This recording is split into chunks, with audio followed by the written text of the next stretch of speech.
What a pleasant surprise.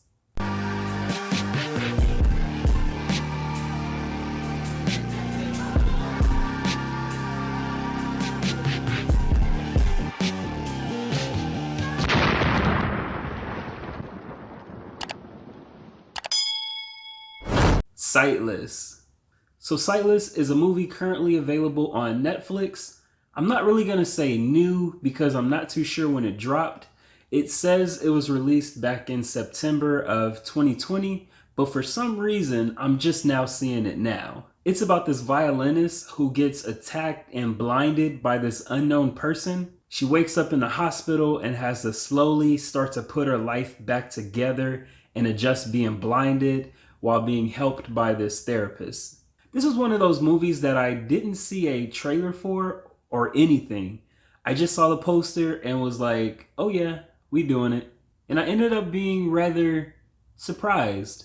I really like how they do a good job capturing things from her perspective. It's not a traditional point of view type angle for obvious reasons, but they capture things that make you relate to her situation. Little things like when we're introduced to people in the beginning of the movie, it's done differently. Instead of showing us the full body of the people that she's talking to, we see the neck down. And I feel like not being able to see people's full faces really strips you away from that full picture concept, which brings you back to being able to relate to her situation. The first half of the movie is really spent building the world that she's in. Since she wasn't born blind, we see her having to adjust to her new apartment and where everything is, and also what's going on in her mind. They tell her that there's a bird there, and instead of it being traditionally green, it's whatever she thinks it is, which was pretty cool. And on top of her being blind, we really get the sense that she's isolated from everyone. Her apartment's empty and her senses are heightened, and that really brings you into that suspenseful type theme. Since I didn't see the trailer, I really didn't know where this movie was gonna go. The way they did the poster really allowed them to go down any avenue. Was she gonna hear ghosts? Would her killer come back to finish the job? Would she become Lady Daredevil? The possibilities were endless. Her perception being her reality really went well with the concept of that suspenseful theme. And I also like how they would show us somebody that she thinks she's talking to, but it ends up being somebody else, and they kind of do something clever with that. And it was something I hadn't really seen before. Madeline Petch plays Ellen, the main character. She's been in a handful of projects. She was in the show Riverdale and the movie Polaroid. And in here, I thought she really did a good job. I'm really surprised she hasn't done a lot more work because she really sells this movie, and she was the main reason why I liked it. I feel like playing a blind person is rather difficult. Being able to deliver emotion without looking somebody in the eye kind of makes it tough.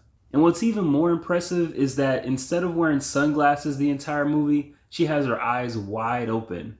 In my opinion, I think Netflix should really sign her to their little movie club because I'd enjoy seeing her in more roles, maybe like Eleven did from Stranger Things. This movie has a relatively small cast.